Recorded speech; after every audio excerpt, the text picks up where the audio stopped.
युवा पीढ़ी में स्ट्रेस लेवल जो है वो काफी हद तक बढ़ रहा है। में ही यूथ में ही ज्यादा स्ट्रेस, एंजाइटी और डिप्रेशन के केसेस मिलने लगे हैं और सुसाइडल केस भी इसकी वजह से ज्यादा मिलते हैं। एक दूसरे के साथ कनेक्टेड होना, हमारा body, mind, soul and breath, meditation करने से जो हमारे ब्रेन के अल्फा एंड थीटा वेव्स जो है ना एक्टिव होते हैं। कॉर्टिसोल मतलब स्ट्रेस हार्मोन है, तो ये सबको मैनेज करने के लिए हमारे योग एंड प्राणायाम का कॉम्बिनेशन है, बहुत हद तक हेल्प करेगा। बट योग के ऐसे कौन कौन से आसन है कि जो करेंगे कि जिससे स्ट्रेस मैनेजमेंट जो है वो काफी अच्छी तरीके से हो? ऐसे आसनास भी है कि जो हार्मोन्स को बैलेंस करेगा, कुछ ऐसे आसनास भी है कि बॉडी में ब्लड सर्कुलेशन एंड इन्फ्लामेशन को कम करेगा।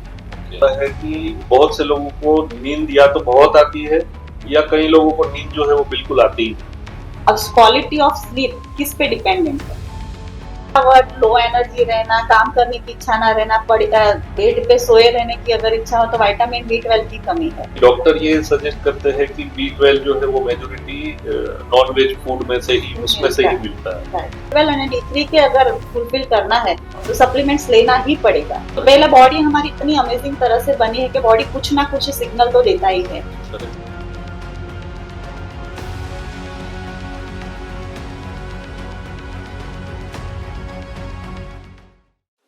नमस्कार मित्रों, माई सेल्फ कौशल जोशी।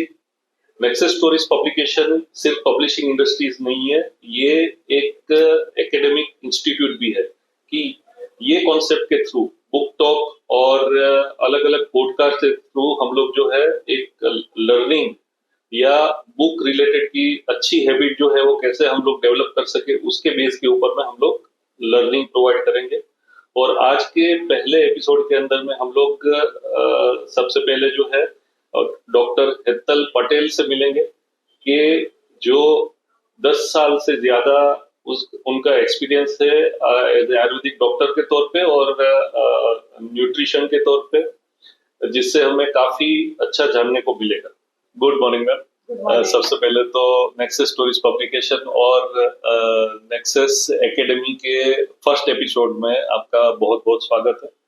आपकी बुक है बनो स्वास्थना ब्रांड एम्बेसडर, गुजराती लैंग्वेज में है और ये बुक जो है वो particularly mental health, physical health, nutrition और आज की रूटीन लाइफ में स्ट्रेस मैनेजमेंट हम लोग कैसे कर सके वो बेस के ऊपर में, और काफी अच्छी किताब है। मैं चाहूंगा कि आज की जो यंग जनरेशन है, युवा पीढ़ी में स्ट्रेस लेवल जो है वो काफी हद तक बढ़ रहा है। तो इसका मेन रीजन जो है वो क्या हो सकता है? अभी की यंग जनरेशन यूथ में अगर देखा जाए तो सबसे ज्यादा उसके पास फैसिलिटीज हैं। सबसे ज्यादा एक्सेस है, जैसे कि कंप्यूटर, लैपटॉप, इंटरनेट, अभी तो चैट जीपीटी, AI। फिर भी वो लोग प्रेशर में रहते हैं सोशल मीडिया के थ्रू, मतलब ज्यादा लाइक्स, कंपैरिजन की वजह से मेंटल फटीग हो जाता है और उसमें ही यूथ में ही ज्यादा स्ट्रेस, एंजाइटी और डिप्रेशन के केसेस मिलने लगे हैं। उसका कारण में नंबर 1 कॉज में डिजिटल टॉक्सिसिटी है। बहुत ज्यादा सोशल मीडिया का ओवर यूजेस होने लगा है। कितनी लाइक मुझे मिली, कितना शेयर हुआ, कंपैरिजन करने की वजह से मेंटल फटीग आ जाता है। कंटिन्यू स्क्रॉलिंग होता रहता है तो डोपामिन हिट होता है। डोपामिन एक रिवॉर्ड हार्मोन है जो हैप्पीनेस, थोड़े टाइम तक आपको हैप्पीनेस देगा। हाँ, बाद में क्रैश डाउन हो जाता है। तो वापस अच्छा जो फील हुआ ना, उसको अच्छा फील करने के लिए वापस वो स्क्रॉल करते रहते हैं। तो कंटिन्यूस डोपामिन जो रिलीज होगा, हमारी जो रिवॉर्ड सिस्टम है तो थक जाती है, तो मेंटल फटीग रहता है। स्ट्रेस, एंजाइटी, डिप्रेशन उसकी वजह से भी आने लगते हैं। और अभी की यंग जनरेशन में मैंने देखा है, कुछ लोगों को देखे 25 इयर्स की एज में ही 6 फिगर इनकम, लड़कियों का अगर एकदम परफेक्ट बॉडी शेप चाहिए, ग्लोइंग स्किन चाहिए, लेकिन रियल लाइफ में ऐसा कभी होता नहीं है। जल्दी जल्दी किसी को नहीं मिलता, उसकी वजह से भी मेंटल फटीग और एंजाइटी बहुत ज्यादा भी देखने को मिलती है। तीसरा कारण अगर जाएंगे हम तो ऑनलाइन वर्क मोड बढ़ गया है। हाँ, वर्क फ्रॉम होम है, स्टडी भी अगर देखें तो रिड्यूस द टाइम क्रश हो और कम टाइम के अंदर तो ऑनलाइन ही काम कर लिया, तो आइसोलेशन बहुत ज्यादा बढ़ गया है। तो अभी बाहर जाना इतना है नहीं। फूड, हम पुअर न्यूट्रिशन की ओर भी बढ़ रहे हैं, तो फूड भी काफी रेस्टोरेंट में ही बीत रहे हैं उनकी लाइफ। जंक फूड ज्यादा कंजप्शन कर रहे हैं। Poor nutrition is equal to poor mind, ऐसा कहा जाएगा। बॉडी में अगर अच्छा न्यूट्रिशन जाएगा नहीं तो हमारा मेंटल हेल्थ भी इतनी तरह से प्रॉपर मेंटेन नहीं हो पाएगा। अगर हमें कार को चलानी है तो क्लीन फ्यूल चाहिए ना, बराबर। तो जिस तरह हमें बॉडी एंड माइंड को भी चलाना है तो क्लीन न्यूट्रिशन चाहिए होगा हमारी बॉडी को। इसके लिए प्रॉपर न्यूट्रिशन नहीं मिल रहा है तो उसकी वजह से बॉडी में जो है वो आज की जनरेशन को तुरंत समझ नहीं आएगी। बॉडी में इसकी वजह से इन्फ्लामेशन आता है, ओबेसिटी आएगी, बेली फैट बढ़ना, पीसीओडी, पीसीओएस एंड डायबिटीज की केसेस बहुत बढ़ रहे हैं। उसकी वजह से mentally tiredness, mentally anxiety, depression, stress में लोग जाते हुए दिखे और सुसाइडल केस भी इसकी वजह से ज्यादा मिलते हैं। इसकी वजह से आज की डेट में देखा है कि बहुत से जैसे 18 ईयर या 19 इयर्स के यंगस्टर्स है वो लोग भी सुसाइड कर लेते हैं, या तो वो लोग को हार्ट अटैक के जो केस है वो भी अभी बहुत बढ़ गए। तो हो सकता है these are the one of the reason कि भाई सीडेंटरी लाइफ जीते हैं ना वो लोग। बाहर का खाना है रेस्टोरेंट में, दिन का पूरा आधा दिन तो वो रेस्टोरेंट में बिताते हैं। ट्यूशन से निकले तो रेस्टोरेंट मैकडी या बर्गर किंग में चले जाएंगे। ऑनलाइन स्टडी है या ऑनलाइन वर्क है ऑफिस में, वो खत्म करने के बाद सीधे कोई रेस्टोरेंट में ही बैठेंगे। और शाम का दिन घर का कोई ऑनलाइन वर्क कर रहा है, फिजिकल एक्टिविटी जीरो हो गई है, रेस्टोरेंट फूड ज्यादा कंजप्शन हो गया है, मेंटल स्ट्रेस हैंडल करने की कैपेसिटी जीरो है क्योंकि उन्होंने कुछ ज्यादा एक्सपोजर किया ही नहीं है। सब लोगों को देख देख के कॉपी करना है, आगे बढ़ना है, वो फुलफिल होगा नहीं तो फिर ये प्रॉब्लम करेगा ही करेगा। इसकी वजह से ये सब ज्यादा हो रहा है अभी। आपके हिसाब से आज के टाइम में योग का कितना महत्व है और वो क्यों होना चाहिए? योग बहुत जरूरी है हमारी लाइफ में। योग मतलब हमारा संस्कृत वर्ड यूज में से आया हुआ है, जो अभी मॉडर्न लाइफस्टाइल फॉलो करने की वजह से योगा बन चुका है। लेकिन यूज मतलब कनेक्टेड, यूनाइटेड, एक दूसरे के साथ कनेक्टेड होना। हमारा body, mind, soul and breath का रीयूनाइटेड जब होगा तो योग बनता है। तो योग एक मूवमेंट नहीं है, हमारी एक मेडिसिन समझ लीजिए, साइड इफेक्ट फ्री मेडिसिन है। ओके, तो वो आपके बॉडी माइंड को कनेक्ट करेगा, फिजिकल हेल्थ को फ्लेक्सिबिलिटी इंक्रीज करेगी, मेंटल हेल्थ को भी इंप्रूव करने के लिए काफी हद तक हेल्प करेगी। मींस वो पूरा सिंक्रोनाइजेशन जो है वो एक साथ में। आप ब्रशिंग करना जैसे नहीं भूलते, आप खाना खाना नहीं भूलते, आप पानी पीना नहीं भूलते, उसी तरह योग को भी नहीं भूलना चाहिए। आजकल में हमने देखा है कि बहुत से लोग जो है वो मेडिटेशन करते हैं, योगा करते हैं और कसरत भी करते हैं जिम में जा करके। तो ये तीनों चीज में से कौन सा चीज जो है वो ज्यादा असरकारक है या फायदेमंद है, और हर एक कैटेगरी जो है वो अपने स्थान पे कितना महत्व जो है वो रखती है? Okay, yoga, exercise and meditation, तीनों का इक्वली इम्पोर्टेंस है रूटीन लाइफ में। तीनों को करने वाले एक कैटेगरी के लोग भी अलग अलग रहेंगे, बराबर। तीनों को स्टेप बाय स्टेप समझते हैं कि किसके लिए ये जरूरी है। एक्सरसाइज की अगर बात करें तो उसमें walking, jogging, running, weight lifting हो गया, बराबर। फिजिकल एक्सरसाइज उसमें आ गया। वो कार्डियोवास्कुलर हेल्थ यानी हमारे हार्ट हेल्थ को इम्प्रूव करता है, मस्क्यूलर एंड्योरेंस को इम्प्रूव करता है, बराबर। तो जो एकदम एक्टिव पर्सन है उसके लिए बहुत जरूरी होगा। लेकिन मॉडरेशन इज द की। बहुत ज्यादा कार्डियो एक्सरसाइज एंड बहुत ज्यादा वेट लिफ्टिंग भी बॉडी को इंजरी करेगा, बॉडी के जॉइंट्स को डैमेज करेगा। और कभी कभी स्टडी में ऐसा भी प्रूव किया है कि बहुत ज्यादा एक्सरसाइज करेंगे तो हमारा कॉर्टिजोल बढ़ता है। कॉर्टिजोल जो स्ट्रेस हार्मोन है वो बहुत ज्यादा बढ़ जाएगा तो भी बॉडी में प्रॉब्लम करेगा। इसके लिए मॉडरेशन इज द की। 3 दिन आप कोई कार्डियो एक्सरसाइज कर लीजिए, देन वेट लिफ्टिंग कर दीजिए, 2 दिन आप योग कर दीजिए, देन 1 दिन अपने योग, प्राणायाम एंड मेडिटेशन के लिए रख लीजिए। ऐसे मेंटेन करेंगे तो बहुत अच्छा रिजल्ट मिल सकता है। उसी तरह हम योग देखेंगे, एकदम स्लो मूवमेंट है, बॉडी की एकदम स्लो मूवमेंट है, तो बॉडी की फ्लेक्सिबिलिटी उनसे इंक्रीज होती है, सिंक्रोनाइजेशन होता है हमारी body, mind, breath and soul का। लॉन्ग टर्म इफेक्ट बहुत अच्छी आएगी उसमें हमारा बॉडी का ब्लड सर्कुलेशन इंक्रीज होता है, ऑक्सीजन सप्लाई, जो लंग्स को ऑक्सीजन सप्लाई मिलनी चाहिए वो इंक्रीज होती है। हमारे इंटरनल सिस्टम को अगर हमें हील करना है तो योग का सहारा लेना चाहिए, उसमें डेफिनेटली बहुत अच्छा रिजल्ट मिलता है। और तीसरा स्टेज पे हम जाएंगे तो meditation, completely stillness of mind. जो उसको जिसकी रूटीन लाइफ में बहुत ज्यादा भागदौड़ है तो उसको शांति, काम, ठहराव चाहिए तो मेडिटेशन करना ही चाहिए। वो मेंटल न्यूट्रिशन कहा जाएगा। फिजिकल न्यूट्रिशन तो हम बहुत लेते ही है, सबको पता है कि प्रोटीन लेना चाहिए, फाइबर लेना चाहिए, फैट लेना चाहिए, एंटीऑक्सीडेंट लेना चाहिए। लेकिन हमारे माइंड का क्या? मेंटल न्यूट्रिशन के रिगार्डिंग हम मेडिटेशन का सहारा ले सकते हैं। ओके, तो दिन में 2 या 3 मिनट्स का सब लोग नहीं कर पाएंगे वो, बराबर 2 या 3 मिनट एटलीस्ट करने की कोशिश करनी चाहिए। इसलिए तीनों का अलग अलग इम्पोर्टेंस है, तीनों लोग करने की कैटेगरी अलग अलग है, कंबाइन कैसे करें वो हमें देखना चाहिए। मैंने आजकल देखा हुआ है, सॉरी मैं इंटरप्ट कर रहा हूँ आपको, लेकिन बहुत से ऐसे कॉर्पोरेट कंपनीज के अंदर में सीईओ या वीपी लेवल पे अगर कोई भी ऐसी हाई पोजीशन है और वो लोग को कोई बड़ी मीटिंग अटेंड करनी है, तो वो लोग भी है कि कई बार जो है वो ऑफिस में 2-5 मिनट जो है वो मेडिटेट करने के बाद में जो है वो मीटिंग अटेंड करने। उसके लिए क्या, मेडिटेशन करने से जो हमारे ब्रेन के अल्फा एंड थीटा वेव्स जो है ना एक्टिव होते हैं। बीटा वेव्स मतलब हमारा कंटिन्यूस थॉट प्रोसेस चलते रहना, हमारा माइंड ऑलवेज बीटा स्टेट में रहेगा। अभी हम लोग बीटा स्टेट में है क्योंकि हमारा थॉट प्रोसेस रनिंग है, लेकिन अल्फा एंड थीटा वेव्स को जब एक्टिव करना है तो meditation is the good tool. Meditation हम करेंगे 2 या 5 मिनट शांति से आंख बंद करके बैठेंगे तो हमारा अल्फा जो शांत रखने का काम करता है, थीटा वेव्स जो हमें कामनेस देता है, वो एक्टिव होता है। इसके लिए मेडिटेशन बहुत जरूरी है। आपका माइंड जो है वो स्टेबल हो जाएगा, कोई फोकस हमारा जो है वो आए, फोकस इंक्रीज होता है, अवेयरनेस हमारी रहती है, जो डिसीजन मेकिंग एबिलिटी है वो हमारी इंक्रीज होती है। इसके लिए तीनों का अलग अलग कैटेगरी में इम्पोर्टेंस है, तीनों को हमें रूटीन में कैसे ऐड करना चाहिए वो जरूरी है। 2-3 दिन आप कार्डियो कर लो, देन 2-3 दिन योग प्राणायाम कर लीजिए, एंड देन संडे ऐसा रखिए कि वहां में मेडिटेशन करना है। हाँ, तो उससे बेनिफिट हम ले सकते हैं। कॉलेज टू कॉर्पोरेट अगर हम देखेंगे तो आज कॉलेज की लाइफ जो है वो भी डिफरेंट है, कॉर्पोरेट लाइफ है वो भी डिफरेंट है।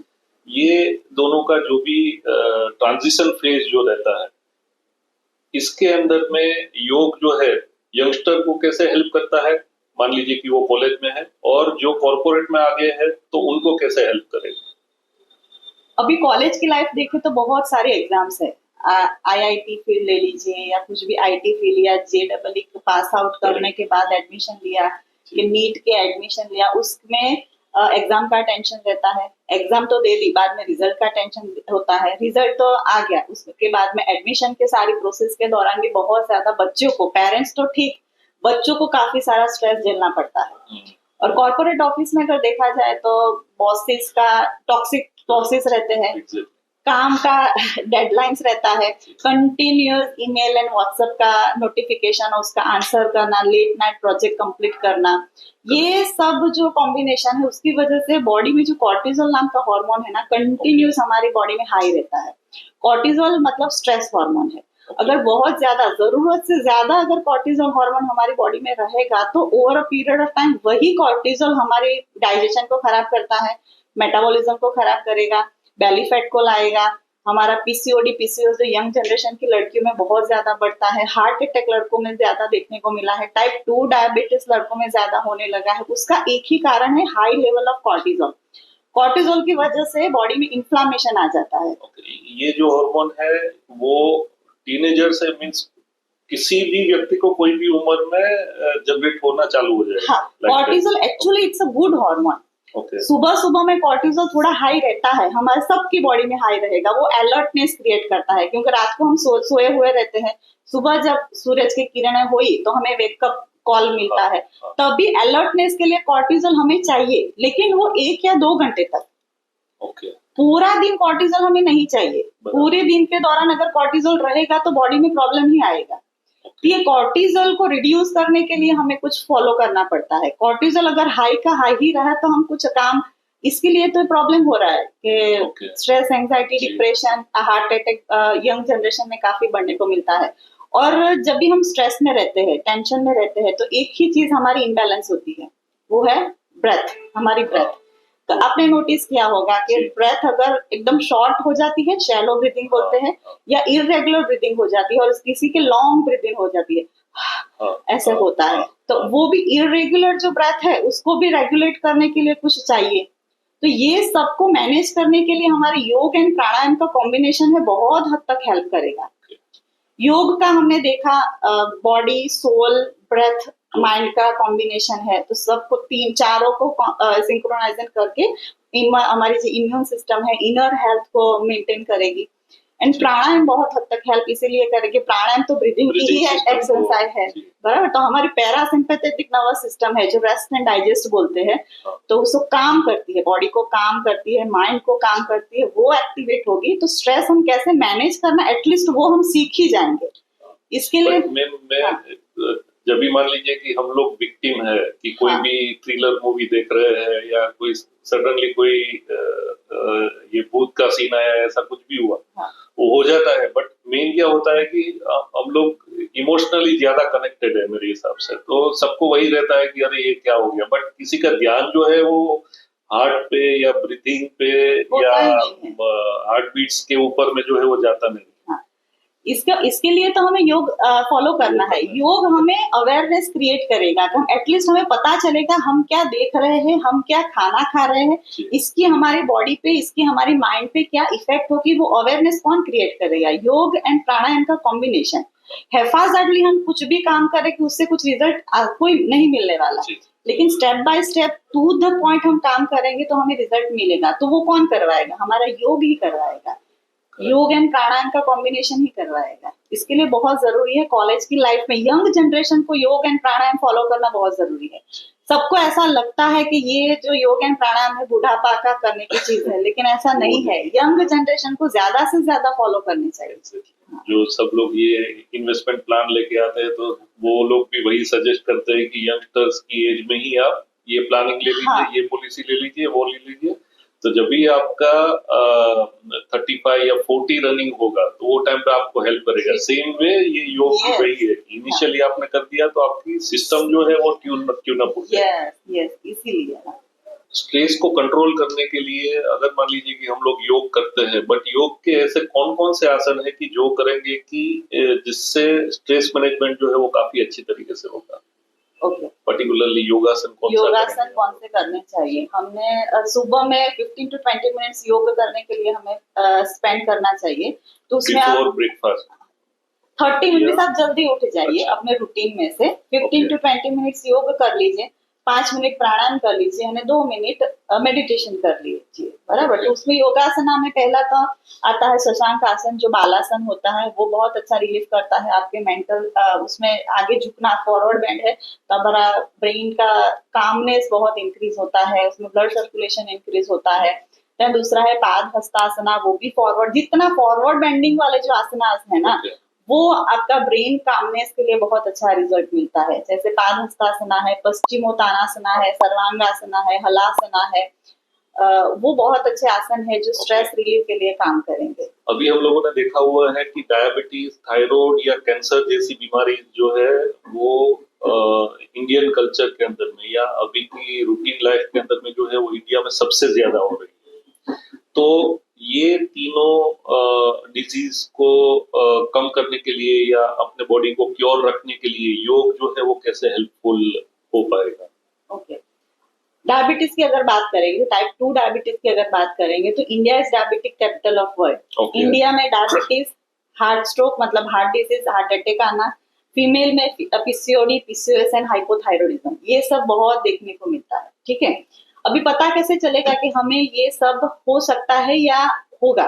तो पहले बॉडी हमारी इतनी अमेजिंग तरह से बनी है कि बॉडी कुछ ना कुछ सिग्नल तो देता ही है। तो हमारी पूरा दिन की एनर्जी लेवल हमारी कितनी रहेगी? सुबह में तो एकदम मस्त एनर्जेटिक रहेंगे। काफी लोग तो सुबह उठने से ही लो एनर्जी फील करते हैं, पूरे दिन के दौरान तो एकदम एनर्जी क्रैश हो जाती है। तो समझना कि कहीं ना कुछ हमारा हार्मोनल रिलेटेड प्रॉब्लम है। डायबिटीज भी हार्मोनल रिलेटेड प्रॉब्लम ही है, हम बात करेंगे।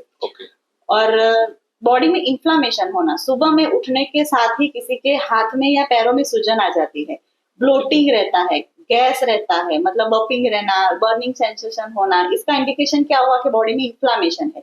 ये 2-3 सिग्नल अगर बॉडी देने लगे तो समझना कि कहीं ना कुछ गड़बड़ है। डायबिटीज में इंसुलिन रेजिस्टेंस कॉमन है। इंसुलिन नाम का जो हार्मोन है पैनक्रियाज वो रिलीज करता है, ग्लूकोज को मेंटेन करता है। अगर उसका काम प्रॉपर्ली नहीं हुआ तो इंसुलिन रेजिस्टेंस हो जाएगा। बराबर। तो इंसुलिन रेजिस्टेंस को रिकवर करने के लिए सेल्स के प्रति इंसुलिन सेंसिटिविटी हमें इंप्रूव करनी पड़ेगी। उसमें डाइट एंड लाइफस्टाइल वो तो काम करेगा ही करेगा। आयुर्वेद में आहार एंड विहार दोनों को फॉलो करना बोला है, तो उसका प्रोनाउंसिएशन करेंगे तो डाइट एंड लाइफस्टाइल। वो तो काम करेगा ही करेगा, लेकिन हमारे रूटीन में हम कौन सी एक्टिविटी करते हैं, क्या फॉलो कर रहे हैं, वो भी जरूरी है। उसमें योग एंड प्राणायाम बहुत हद तक हेल्प करता है। कुछ ऐसे आसनास है जो पैंक्रियाज जो है वो इंसुलिन हार्मोन रिलीज करता है, उसको स्टिमुलेट करेगा। कुछ ऐसे आसनास भी है कि जो सेल्स के प्रति इंसुलिन सेंसिटिविटी इंप्रूव करता है। कुछ ऐसे आसनास भी है कि जो हार्मोन्स को बैलेंस करेगा। कुछ ऐसे आसनास भी है कि बॉडी में ब्लड सर्कुलेशन एंड इन्फ्लामेशन को कम करेगा। जैसे डायबिटीज की अगर बात करेंगे तो मंडूकासन वो बहुत अच्छा है। उष्ट्रासन वो बहुत अच्छा है। पश्चिमोत्तानासना बहुत अच्छा है। सर्वांगासन, हलासन दोनों तो अच्छे ही है। अगर बेस्ट अगर देखा जाए तो सूर्य नमस्कार।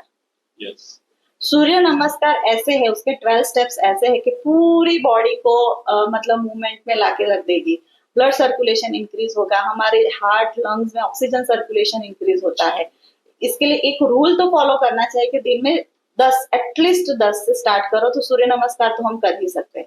अगर पीसीओडी, पीसीओएस एंड थायराइड की अगर बात करें तो कुछ ऐसे आसनास है, तो पेल्विक फ्लोर एक्सरसाइज है जो रिप्रोडक्टिव ऑर्गन्स को स्ट्रेच करके वहां पे ब्लड सर्कुलेशन इंक्रीज करता है। जैसे बद्ध कोणासना, सुप्त बद्ध कोणासना, सेतु बंधासना, सर्वांगासना, वो सब आसनास हार्मोन्स को भी बैलेंस करता है, बॉडी में से इन्फ्लामेशन दूर करके पीसीओडी एंड पीसीओएस को भी रिकवरी करने के लिए काफी हद तक हेल्प करता है।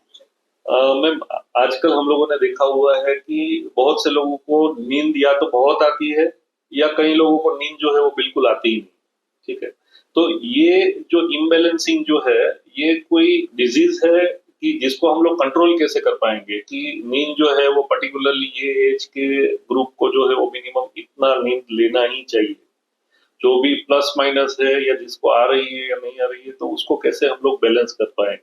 ओके, नींद हमारी जो स्लीप है, क्वालिटी स्लीप, वो 4 स्टेजेस में होता है। वो तो बहुत डीप प्रोजेक्ट है, बराबर। लेकिन नींद, अब क्वालिटी ऑफ स्लीप किस पे डिपेंडेंट है? 2 तरह के स्टेजेस पे डिपेंडेंट है। हमारी बॉडी की सर्केडियन रिदम जो बायोलॉजिकल क्लॉक है वो, एंड मेलेटोनिन प्रोडक्शन जो नींद के लिए जरूरी हार्मोन है, ये दोनों पे हमारी स्लीप क्वालिटी डिपेंड करेगी, बराबर। अगर हमारी सर्केडियन रिदम यानी कि बायोलॉजिकल क्लॉक बराबर से एकदम रिदम में चलेगी तो बराबर रात को जो 10-11 बजे तक हमारी नींद आने का टाइम है, और उसी तरह मेलेटोनिन नाम का जो हार्मोन प्रोड्यूस होगा तो नींद प्रॉपर आएगी ही आएगी। बराबर। अभी आप 2 अपने क्वेश्चन पूछे कि जिससे बहुत ज्यादा नींद आती है। बहुत ज्यादा नींद कब आती है? वो सुबह में ही आती होगी, रात को नहीं आती है, बराबर। तो उसका सर्केडियन रिदम है, बायोलॉजिकल क्लॉक है, उसका डिस्टर्ब हुआ होता है। ओके, शायद उनकी लाइफ में बहुत सारे चेंजेस होंगे। सुबह में वो ज्यादा कुछ एक्टिविटी कर ली होगी, या कुछ उसका काम ही ऑनलाइन वर्क होगा, या उसका बहुत ज्यादा भागदौड़ वाला काम हो सकता है, तो उसका खाना पीना भी ठीक से नहीं होता है, तो भी सर्केडियन रिदम उसकी डिस्टर्ब होगी। रात को लेट नाइट तक अगर 3-4 बजे तक हमने ऑनलाइन काम किया तो भूल जाए कि आपको नींद आएगी, बराबर। और अगर नींद सोने की कोशिश करे तो उसको 9 बजे, सुबह में 9 बजे के बाद बहुत ज्यादा नींद आएगी, क्योंकि हमारी सर्केडियन रिदम इस तरह से बनी है। सुबह में हमें जगना है, बॉडी को ऐसा लगता है कि सुबह में जैसे सूरज की किरणें हमारी रेटाइना में पड़ा तो ब्रेन को ऐसा सिग्नल मिलेगा कि अभी सुबह हो गई, हमें उठना है। और रात को अंधेरा हुआ तो अंधेरा का जो है रेज, तो ब्रेन को ऐसा सिग्नल मिला कि ये अंधेरा हो गया, अभी हमें सोना है। ये अगर डिस्टर्ब हुआ है तो ये उल्टा हो जाता है, तब बहुत ज्यादा नींद आने लगती है सुबह सुबह में, ऐसा होता है। और किसी को नींद नहीं आती है, उसका भी यही रीजन है कि हमारे सर्केडियन रिदम बहुत डिस्टर्ब हो गया है, और मेलेटोनिन हार्मोन उसी टाइम पे प्रोड्यूस नहीं हुआ है।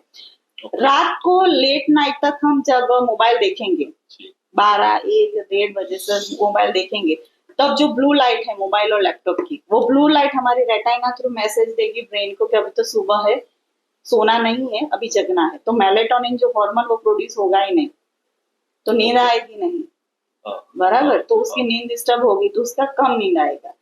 ज्यादा नींद होना, सुबह में रात को जगना, सुबह में सोना, और रात को ना सोना, रात को कम नींद आना, वो भी सर्केडियन रिदम डिस्टर्ब हुआ है, वही इंडिकेट करता है। दोनों में डिस्टर्ब स्लीप का ही हमें सिग्नल मिला, तो दोनों ही बॉडी को डैमेज करेगा, क्योंकि हमारी बॉडी सबसे ज्यादा काम तो रात को ही करेगी, नींद के दौरान ही करेगी। जैसे हीलिंग का काम, रिस्टोर का काम, रिजुवेनेशन का काम स्लीप के दौरान ही होता है। अगर प्रॉपर स्लीप ही हम नहीं लेंगे तो बॉडी का डिटॉक्सिफिकेशन हीलिंग कैसे होगा? तो over a period of time यही प्रॉब्लम क्रिएट करता है, जैसे ओबेसिटी होना, बेली फैट बढ़ जाना, वैसे डिस्टर्ब स्लीप का ही एक कारण है। और स्ट्रॉन्ग एंड साउंड स्लीप के लिए योग एंड प्राणायाम का कॉम्बिनेशन भी बहुत जरूरी है। और एक एक क्वेश्चन ये भी है कि आजकल में ये जो भी स्मार्ट वॉचेस आते हैं कि जिसके अंदर में ये स्लीपिंग का क्वालिटी स्लीप जो है तो वो सही में करेक्ट दिखाती है? यस, करेक्ट दिखाती है। उसमें REM and non REM sleep की जो कैटेगरी है ना, वो करेक्ट दिखाती है। आरईएम स्लीप कितना आवर्स की हुई वो भी करेक्ट दिखाती है। स्लीप के दौरान हमारी आरईएम और वो क्या चीज है? वो हमारे स्लीप के स्टेजेस है। आरईएम होता है ना स्टेज, उसमें हमारी डीप स्लीप आती है, और नॉन आरईएम स्टेज में हम थोड़े जगे हुए होते हैं, थोड़े सोए हुए होते हैं, हमारी ड्रीमिंग सिचुएशन है। आरईएम स्लीप में हमारी बॉडी 6 to 7 आवर्स तक रहनी चाहिए। ओके, वो डीप स्लीप के दौरान वो आरईएम स्लीप का जो परसेंटेज होता है ना, हीलिंग परसेंटेज वगैरह, वो वॉच में बहुत अच्छे से दिखाता है। अगर हमारी सही नींद की क्वालिटी अगर ट्रैक करनी है तो वॉच का सहारा ले सकते हैं। योग और न्यूट्रिशन जो है, ये दोनों के बीच में एक तो रिलेशनशिप क्या है कि फॉर एग्जांपल हम लोग कोई भी योग करते हैं तो न्यूट्रिशन भी हमें उसके हिसाब से ही लेना चाहिए, और ये दोनों के रिस्पेक्ट में हम लोग हमारी लाइफस्टाइल को हम लोग कैसे कंट्रोल कर पाएंगे या उसको कैसे सुधार सकते हैं? पहले के जमाने में तो हमने देखा है कि जो भी छोटा बच्चा रहेगा तो वो मिट्टी खाता है, तो मालूम पड़ेगा कि भाई चलो ये इसको कैल्शियम का या आयरन का जो है वो ज्यादा जरूरत है। बट आज की रूटीन लाइफ जो है कि जिसके अंदर में हम लोग रूटीन में नॉर्मल ब्रेकफास्ट, लंच, डिनर जो है वो लेते रहते हैं, बट बॉडी को कैसे मालूम पड़ेगा कि पर्टिकुलरली अभी जो है मुझे प्रोटीन ज्यादा चाहिए या कैल्शियम ज्यादा चाहिए या लाइक वाइज? योग, आहार विहार, ये सब कॉम्बिनेशन है हमारा रूटीन लाइफस्टाइल में फॉलो करने के लिए, ठीक है। योग एंड न्यूट्रिशन का दोनों कॉम्बिनेशन है, लेकिन वाइस वर्सा हमारी लाइफ में हेल्प करेगा। हम डेली बेसिस पे योग या एनी फॉर्म ऑफ एक्सरसाइज हम करेंगे तो हमारा जो ब्रेन पावर है, फोकस्ड, अटेंशन, अवेयरनेस, वो ऑटोमेटिकली इंप्रूव होता है। जब अच्छी लाइफस्टाइल फॉलो करने लगेंगे तो ऑटोमेटिकली हमें पता चलेगा कि हमें क्या खाना चाहिए, हमें क्या नहीं खाना चाहिए, इसके साइड इफेक्ट हमारी क्या हो रही है हमारी बॉडी में, वो हमें सीख जाएंगे। डिसीजन हमारा स्ट्रांग बनता जाएगा, बिकॉज हमारा ब्रेन इतना अलर्ट हो जाएगा कोई भी योग करने की वजह से या एनी फॉर्म ऑफ एक्सरसाइज करने की वजह से। मतलब योग का इंपॉर्टेंस तो है, योग की वजह से ही हम अच्छा खाना पीना शुरू कर सकते हैं, कर लेंगे, क्योंकि हमारी इतने अवेयरनेस इतनी बढ़ जाएगी, बराबर। अभी न्यूट्रिशियस फूड, अगर हम न्यूट्रिशियस फूड हम लेंगे तो भी हमारी बॉडी में इतनी एनर्जी आएगी। अगर हम योग या एक्सरसाइज करते रहेंगे और खाना अच्छा नहीं खाएंगे तो बॉडी में एनर्जी क्रैश हो जाएगी, तो दूसरे दिन हमें एक्सरसाइज करने का मूड ही नहीं होगा। एक दिन योग किया या बॉडी पेन तो होने वाला है, बराबर। तो बॉडी पेन होगा तो उसे रिकवरी के लिए कुछ फूड तो चाहिए, तो अच्छा फूड लेंगे तो ही हम दूसरे तीसरे दिन एक्सरसाइज कर पाएंगे। ओके, तो इसीलिए फूड अच्छा लेना, योग करना, दोनों वाइस वर्सा एक दूसरे के साथ कनेक्टेड है, बराबर। Protein, fibre, carbohydrate, antioxidants rich हमने फूड तो ले लिया, लेकिन एक्सरसाइज हमने नहीं की, वो भी इफेक्ट इतनी अच्छी तरह से बॉडी में नहीं करेंगे। हमने एक्सरसाइज भी कर लिया लेकिन अच्छा फूड भी नहीं लिया तो वो भी हमें बॉडी में इतनी इफेक्ट नहीं लाएगी।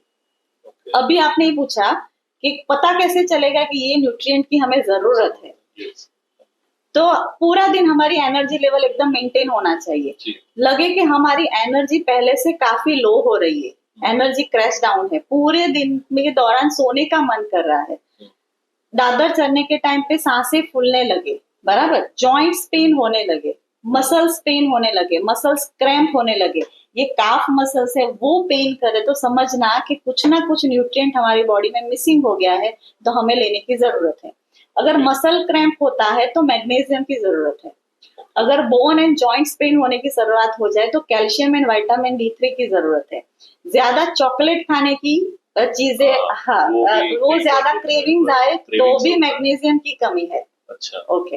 देन ज्यादा सॉल्टी फूड अगर खाने की जरूरत है, सॉल्टी जो वेफर्स, चिप्स, अगर तली हुई चीजें अगर ज्यादा खाने की चीज है तो हमें सोडियम, क्लोरीन, ऐसे माइक्रो न्यूट्रिएंट की जरूरत है।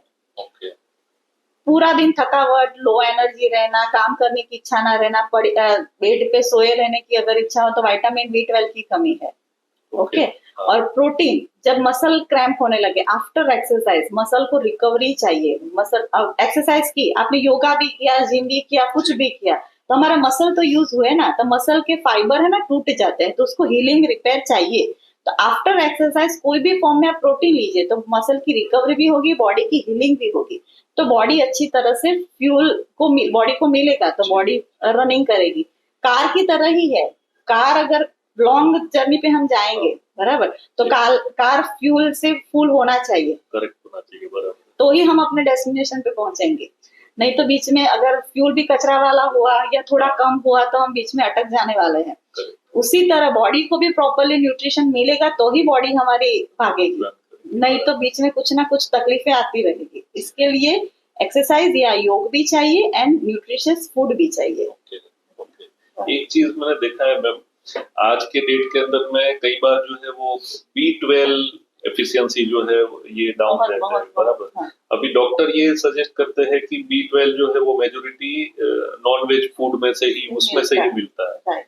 अभी जो प्योर वेज है तो वो लोग जो है इसको कैसे सॉल्व कर पाएंगे? B12 जो है उसको कैसे, सप्लीमेंट्स का ही सहारा लेना पड़ेगा, क्योंकि वेज फूड है ना, उसमें इतना विटामिन B12 इतनी नहीं मिलेगा, वो सही बात है। क्योंकि अभी की सॉइल भी कॉन्टामिनेटेड है, अभी की सॉइल में भी इतना न्यूट्रिशियस पहले जैसा नहीं रहा है, क्योंकि हमारा इंडिया पहले एग्रीकल्चर बेस्ड कंट्री था, बहुत अच्छे से खेती होती थी, फूड बहुत अच्छे से ग्रो होता था। लेकिन अभी सॉइल भी इतनी कॉन्टामिनेशन वाली हो गई है, क्योंकि वो उसमें अभी बहुत ज्यादा केमिकल पेस्टिसाइड्स यूज करते हैं, तो फूड जो ग्रो होता है वो भी उसका न्यूट्रिशन वाला नहीं ग्रो करता, तो वो फूड भी हम लेंगे तो उसमें कितना विटामिन मिलेगा। इसके लिए सभी विटामिन को फुलफिल करने के लिए हमें ऐसे तो सप्लीमेंट्स का सहारा लेना चाहिए, लेकिन पर्टिकुलर विटामिन B12 और D3 के अगर फुलफिल करना है तो सप्लीमेंट्स लेना ही पड़ेगा।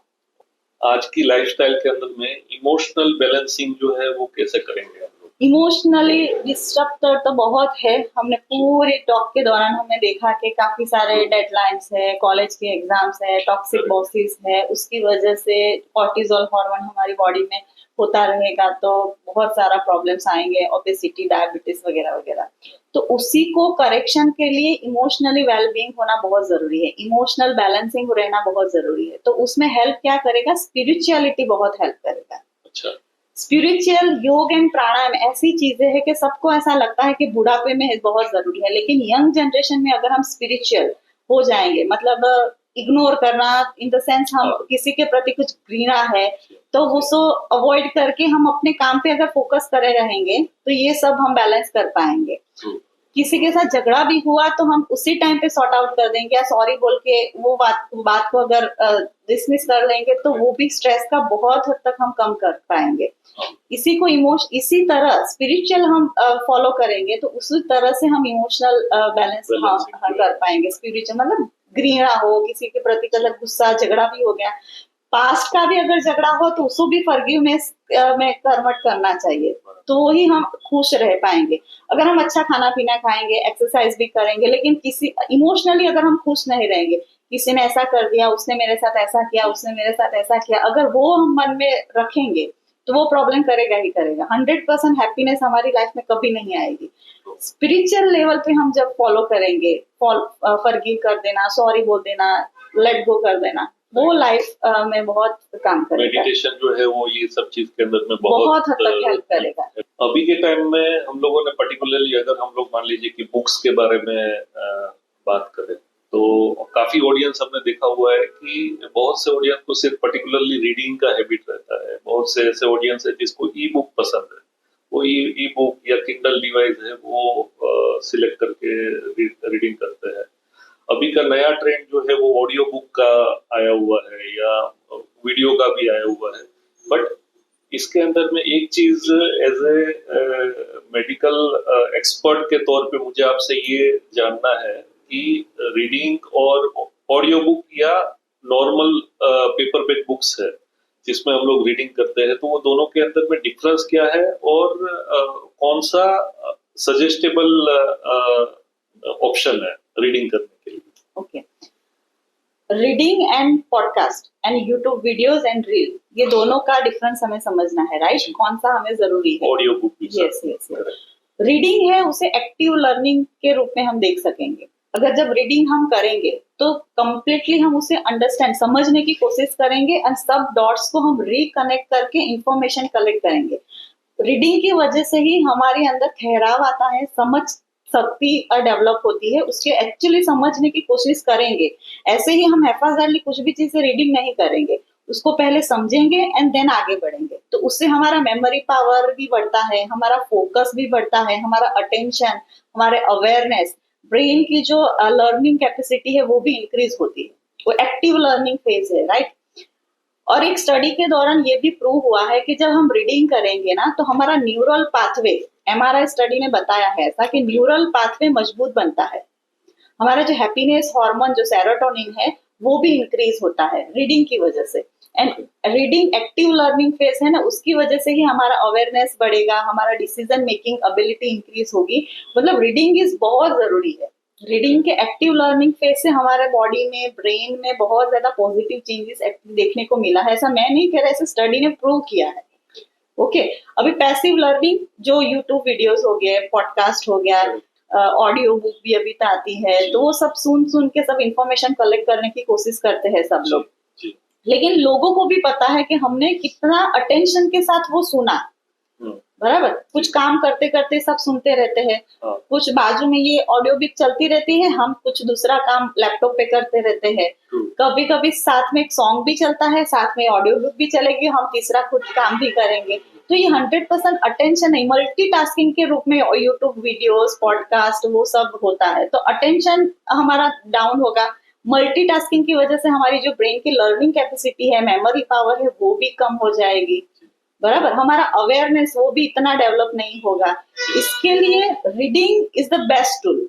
अगर पूरी लाइफ के दौरान भी हमें कुछ डिसिप्लिन मेंटेन करनी है तो रीडिंग ही हमें जरूरी है। बड़े बड़े साइंटिस्ट ने भी कहा है कि रीडिंग करने से ही ये लोग आगे बढ़े हैं, ऐसे ही बुक नहीं लिखी गई, राइट। इसके लिए रीडिंग बहुत जरूरी है। उसके बाद में हम पॉडकास्ट एंड यूट्यूब वीडियोस को प्रीफर करेंगे। सो thank you very much ma'am, काफी अच्छा गाइडेंस मिला, नॉलेज मिला, इंफॉर्मेशन मिला और काफी अच्छा कन्वर्सेशन रहा। डेफिनेटली ये जो आज का सेशन है वो हर एक लोगों को, हर एक एज के ऑडियंस को इसमें से बेनिफिट मिलेगा। और पर्टिकुलरली योग डे भी वैसे आ रहा है, तो योग, मेडिटेशन एंड रूटीन जो भी अपनी कसरत है या न्यूट्रिशन है, वो सबके कोरिलेशन में भी काफी अच्छा गाइडेंस और सपोर्ट मिला आपकी साइड से। So thank you very much ma'am. Thank you to you मुझे इनवाइट करने के लिए। क्वेश्चन काफी अच्छे थे। Thank you very much.